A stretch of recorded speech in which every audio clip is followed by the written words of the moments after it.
اعوذ باللہ من الشیطان الرجیم بسم اللہ الرحمن الرحیم۔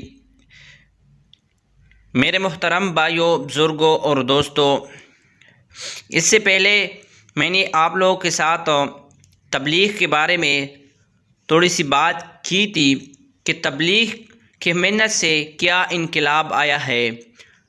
آج میرے بھائیوں آپ لوگوں کے ساتھ جو میں بیان کرنے والا ہوں وہ تبلیغ میں جو اعمال ہوتے ہیں اس میں سے میں ایک عمل بیان کروں گا۔ میرے بھائیوں اور دوستوں، آپ لوگوں سے ایک ہی بات کرنی ہے کہ اس کو مکمل سنیں اور اس کو سیکھ لیں اور اس کے بعد اس پر عمل بھی کریں تاکہ ہم سب کو اس سے فائدہ پہنچ سکے۔ میرے محترم بھائیوں، بزرگوں اور دوستوں، میری اور آپ کی بلکہ ساری دنیا کی انسانوں کی کامیابی اللہ رب العزت نے کس چیز میں رکھی ہے؟ اللہ رب العزت نے دین میں رکھی ہے۔ اب اس دین کی بنیاد کیا ہے؟ لا الہ الا اللہ محمد الرسول اللہ۔ اس کلمے کا معنی کیا ہے؟ کہ اللہ کے سوا کوئی عبادت کے لائق نہیں اور حضرت محمد صلی اللہ علیہ وآلہ وسلم اللہ کے رسول ہے۔ یہ اس کلمے کی معنی ہے۔ اب اس کلمے کا مقصد کیا ہے؟ اس کلمے کا مقصد یہ ہے اللہ سے سب کچھ ہونے کا یقین ہمارے دلوں کے اندر آ جائے اور مخلوق سے کچھ بھی نہ ہونے کا یقین ہمارے دلوں کے اندر آ جائے۔ اب اس کلمے کا مقصد یہ ہے نبی کے طریقوں پر چل کر کامیابی کا یقین اور غیروں کے طریقے پر چل کر ناکامی کے یقین ہمارے دلوں کے اندر آ جائے۔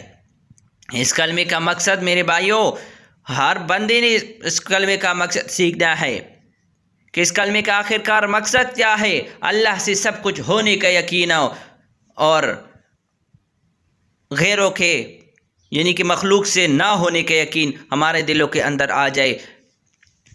اب اس کلمے کی فضیلت کیا ہے؟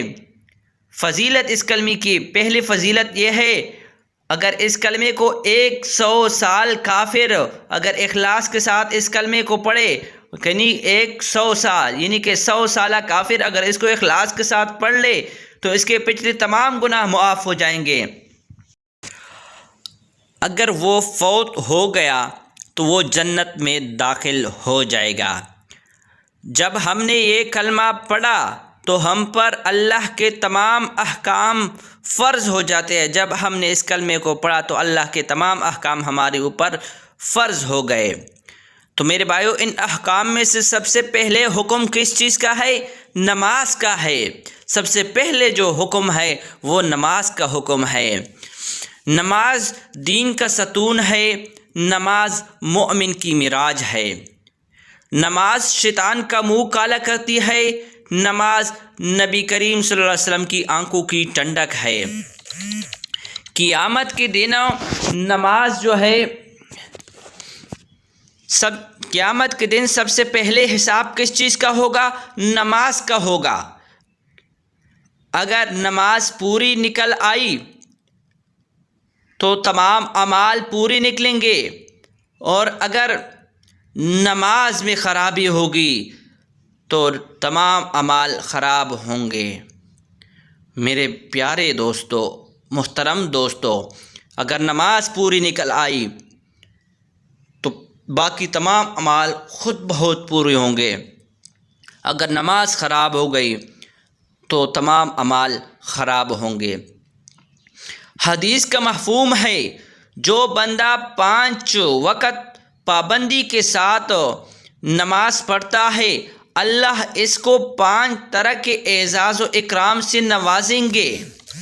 ایک دنیا میں اور 4 آخرت میں۔ دنیا میں روزی کی تنگی نہیں ہوگی، آخرت میں قبر کا عذاب نہیں ہوگا، اعمال نامہ دائیں ہاتھ میں ملے گا، پولیس صراط سے بجلی کی طرح گزرے گا، بغیر حساب کتاب کے جنت میں داخل ہوگا۔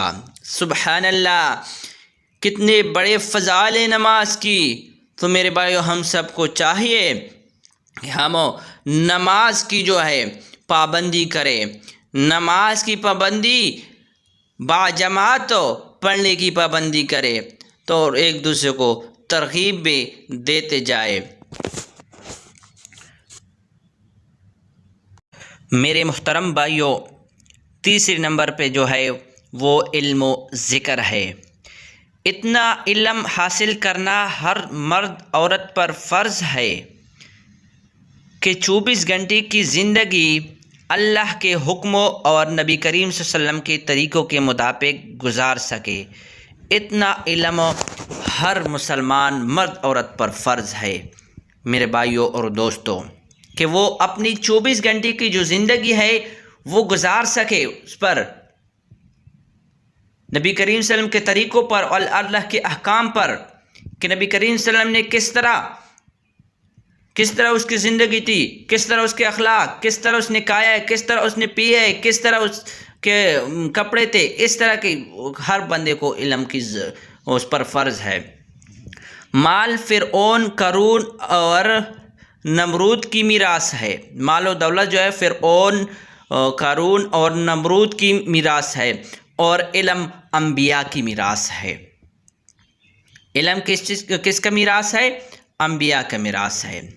حدیث کا مفہوم ہے جو بندہ ایک آیت قرآن کی سیکھ لے اللہ اس کو 100 نفلوں سے بڑھ کر ثواب دیں گے، 100 نفلوں سے بڑھ کر ثواب دیں گے۔ اور جو بندہ ایک بات علم کی سیکھ لے اللہ اس کو 1000 رکعت نفل سے بڑھ کر ثواب نصیب فرمائیں گے۔ ذکر کرنے والا زندوں کی طرح ہے، ذکر نہ کرنے والا مردوں کی طرح ہے۔ جنت کے 8 دروازے ہیں، ایک دروازہ خاص ذاکرین کے لیے ہے، ایک دروازہ جو ہے وہ خاص کر ذاکرین کے لیے ہے۔ حدیث کا مفہوم ہے اگر ایک بندہ پیسے تقسیم کر رہا ہو اور دوسرا ذکر کر رہا ہو تو ذکر کرنے والا بہتر ہے، ذکر کرنے والا بہتر ہے۔ سبحان اللہ، سبحان اللہ۔ میرے محترم دوستوں اور بھائیوں، چوتھا نمبر جو ہے وہ یہ ہے جس کا نام ہے اکرام مسلم۔ اکرام مسلم کا مقصد ہے کہ ہم اپنے حقوق کے ساتھ ساتھ دوسرے مسلمانوں کے حقوق بھی ادا کریں۔ اپنے جو حقوق ہے میرے دوستوں اس کے ساتھ ساتھ دوسروں کو بھی حقوق ادا کرے۔ رسول صلی اللہ علیہ وآلہ وسلم کی حدیث کا مفہوم ہے مسلمان کی بیمار پرسی کے لیے جو بندہ صبح کو جاتا ہے، مسلمان کی بیمار پرسی کو جو بندہ صبح کو جاتا ہے تو شام تک 70,000 فرشتے مغفرت کی دعا کرتے ہیں۔ اگر شام کو جاتا ہے تو صبح تک 70,000 فرشتے مغفرت کی دعا کرتے ہیں۔ کتنی بڑی ثواب ہے، کتنا بڑا ثواب ہے میرے دوستوں، بیمار پرسی کی، صرف بیمار پرسی کے لیے جانا۔ اسی طرح ہم چھوٹوں سے پیار کریں، بڑوں کی عزت کریں، علماء کی قدر کریں۔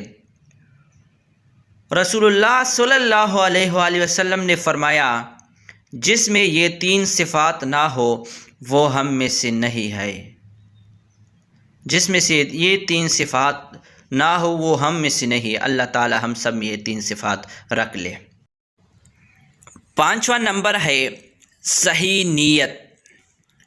صحیح نیت کا مقصد ہے کہ ہم پر نیک کی جو بھی ہم کام کرے، یعنی کہ جو بھی ہم نیک کام کرے اللہ کی رضا کے لیے کرے، اس میں ہماری نیت یہ ہو کہ یہ کام جو ہے یہ میں اللہ رب العزت کو راضی کرنے کے لیے کرتا ہوں۔ تو میرے دوستو اگر ہم اس نیت سے کام کریں کہ اللہ اس میں راضی ہو جائے، اگر ہم ایک کھجور کا ٹکڑا کسی کو دے دے اللہ کو راضی کرنے کے لیے، اللہ تعالی ہمیں کتنا ثواب دے گا؟ احد کے پہاڑوں کے برابر ہمیں ثواب دے گا۔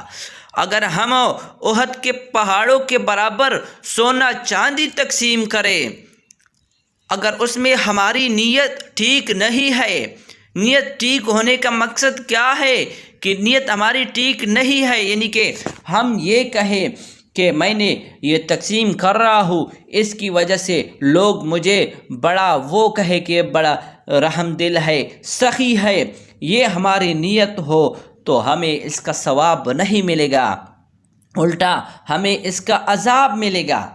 حدیث کا مفہوم ہے اخلاص والے ہدایت کے چراغ ہے۔ اخلاص والے کس کی چراغ ہے؟ ہدایت کے چراغ ہے۔ اس کی وجہ سے اللہ رب العزت بڑے بڑے فتنوں کو دور کرتے ہیں۔ اس کی وجہ سے اللہ رب العزت جو ہے بڑے بڑے فتنوں کو دور کرتے ہیں۔ ایک حدیث کا مفہوم ہے بنی اسرائیل میں قحط آ گیا اور کھانے کو کچھ نہیں ملتا تھا۔ ایک بندہ ریت کے ٹیلے کے قریب سے گزر رہا تھا، ایک بندہ ریت کے ٹیلے سے گزر رہا تھا، قریب سے گزر رہا تھا۔ دل میں کہا کہ اگر یہ آٹا ہوتا تو میں سب لوگوں میں تقسیم کر دیتا۔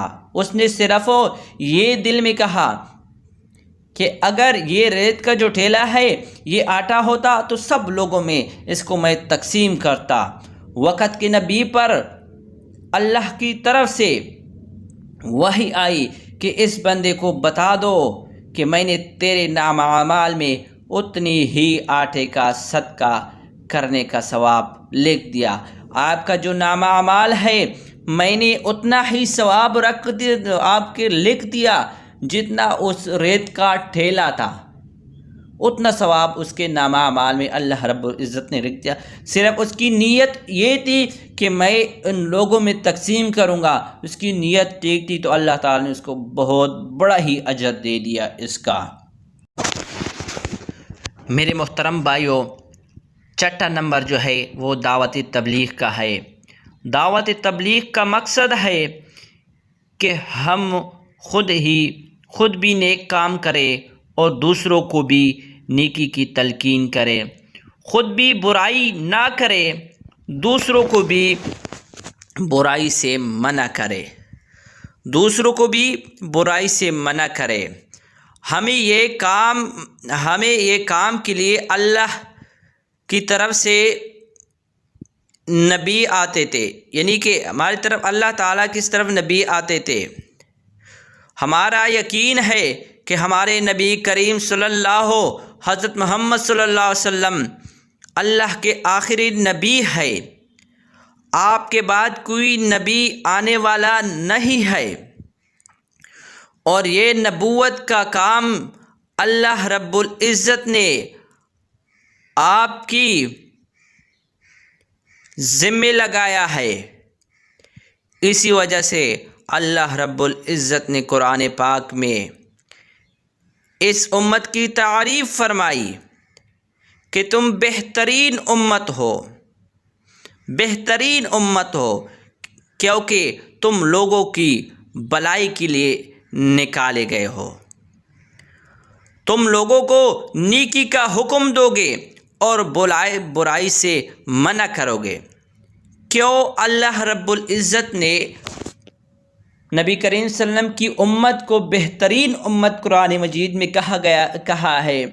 کیونکہ یہ امت جو ہے یہ انبیاء والا کام کریں گے۔ جو انبیاء نے لوگوں کو اپنے دین کی طرف ترغیب دی ہے، اپنے دین کی طرف بلایا ہے، تو یہی امت کے لیے یہ کام سپرد کیا گیا ہے، کیونکہ ہمارا یقین ہے کہ اللہ کے پیارے نبی حضرت محمد صلی اللہ علیہ وآلہ وسلم کے بعد کوئی نبی آنے والا نہیں ہے۔ ابھی یہ کام جو ہے ہمارے سپرد کیا گیا ہے، اس امت کے سپرد کیا گیا ہے، یہ کام اس امت نے کرنا ہے۔ تو میرے دوستو، اس لیے اس امت کو بہترین امت کہا گیا ہے۔ اب میرے بھائیوں، قرآن کی اس آیت سے معلوم ہوتا ہے کہ تبلیغ کا کام صرف ثواب نہیں بلکہ ہماری ذمہ داری ہے۔ تبلیغ کا جو کام ہے صرف ثواب نہیں ہے میرے دوستو، بلکہ ہماری ذمہ داری ہے، اس کو سیکھنا بھی ہے، اس کو خود بھی سیکھنا ہے، سکھانا بھی ہے اور دوسروں کو بھی سکھانا ہے۔ پہلے اس کو خود سیکھ لے اور اس کے بعد دوسروں کو بھی سکھائے اور آگے ساری دنیا تک پہنچانا بھی ہے۔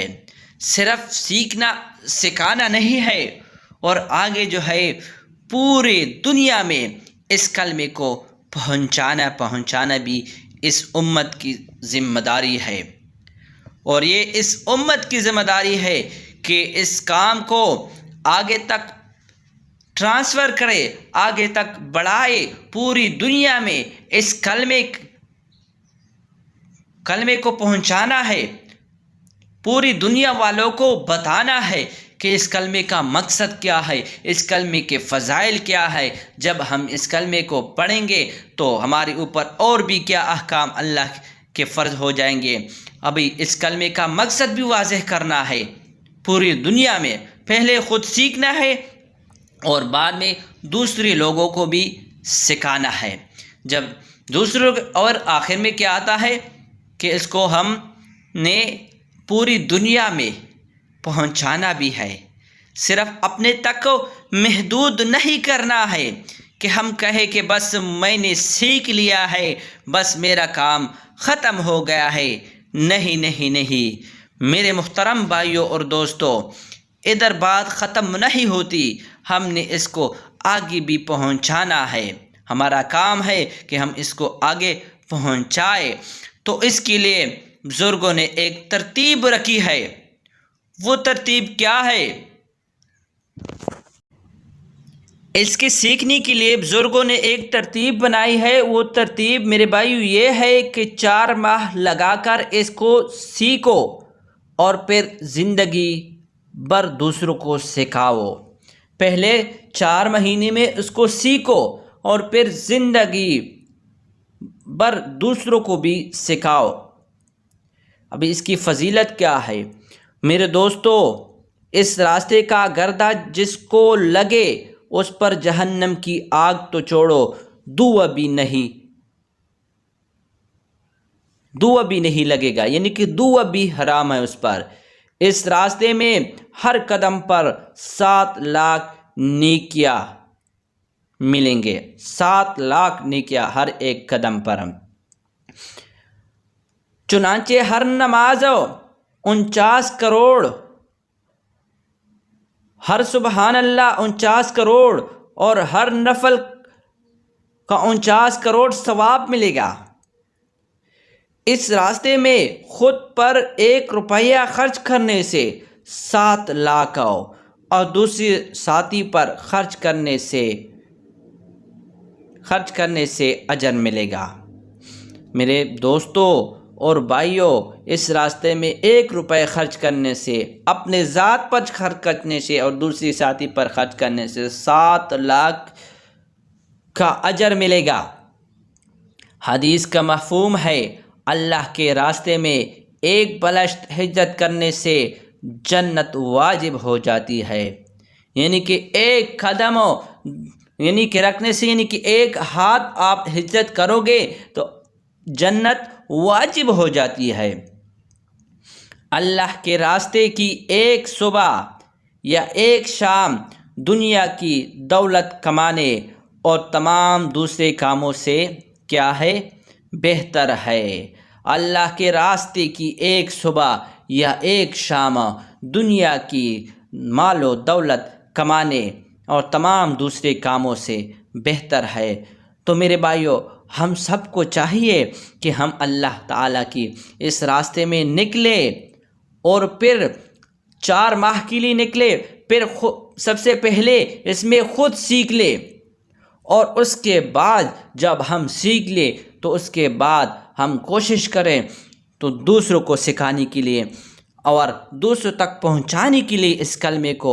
تو میرے بھائیوں اور دوستوں، محترم بھائیوں، میرا خود بھی ارادہ ہے 4 مہینے کا، اور آپ لوگ بھی ارادہ فرمائے۔